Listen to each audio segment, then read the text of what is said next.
storyteller of tonight. Please welcome to the stage, Lauren.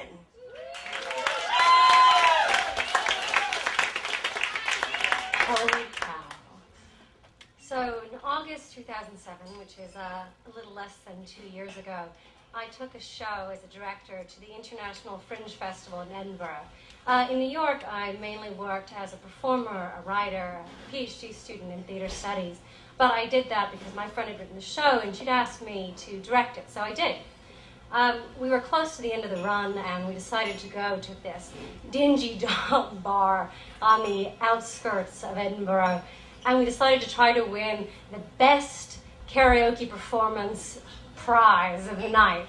So one of my friends was in the audience recording the performance on his digital camera, and my other friend was with me, the second voice in our power duet of the song she decided on, Total Eclipse of the Heart.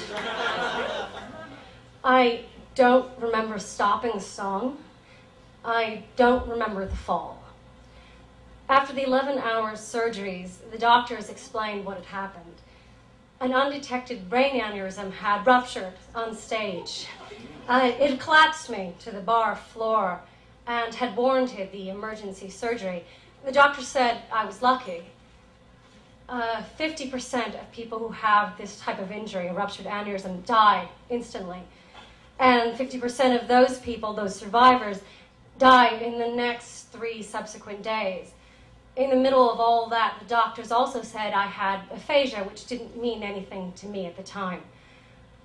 I wasn't in any kind of pain, so I spent most of my hours and days looking outside the hospital window, which was electric blue. We had been there for 2 weeks and it had been gloomy and dour.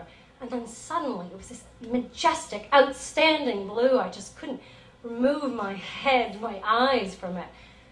The only sorts of things that would pull me away from the view at the window was when there was a visit from the nurse who said there had to be a meal or a shower, or my parents coming in for visiting hours. But one day I pulled away from the window and there was nothing waiting for me. So I started to look around my territory in the hospital suite. And I found right next to me on this bedside table a stack of magazines and books I had never seen before. I picked up one of the magazines that was glossy and full of pictures of glamour makeuping and red carpet parades and glamour UK celebrities that I didn't know. And I had to put the magazine closed immediately because it was bombarding me. It was as if each page was shouting at me. Then I picked up the book, which looked instantly familiar. The relief just washed over me. It was something I had read many years ago. I picked it up, a little black paperback with this melancholy raised typeface. And I started on page 1, chapter 1. And I moved through the pages in a motion I was well familiar with. But around page 5, I stopped. I went back to page 1, chapter 1, and looked in the bright sunlight and fixated. I couldn't see anything there. I saw only black, blocked shapes. No one had told me, I was shocked that no one had told me yet, that I could no longer read.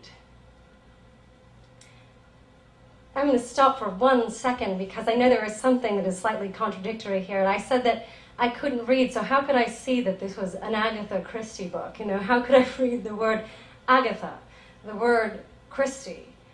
And I can't account for that. It could easily be a trick of memory, filling in some sort of gap that when you wish a story continued further than it did. Or perhaps maybe really one brain had read it with one ability, while the other part of the brain couldn't recognize that reading.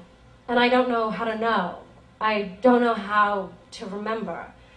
To fast forward to about now, 2 years later, my recovery has gone extremely well. I've been able to read and speak and read and write again with a lot of help from my family and my friends and my doctors. And one of these friends, the friend who was with me in that bar in Edinburgh, who had recorded the performance of the karaoke, sent me this video for the anniversary of the aneurysm's rupture. So I saw it, total eclipse of the heart. I saw the moment that the rupture actually happened. I saw the entire audience laughing as I fell to the floor. It was completely nauseating to see an impotent observer not realize that a life was seeping away right in front of them. I had to see the video a few more times before I saw the final moments. The hands, the bartender's hands, the audience's hands, my friends' hands, they had all reached out and down for me, which is the virtue of falling on stage. On stage, someone will see it, so someone might be able to pick you up.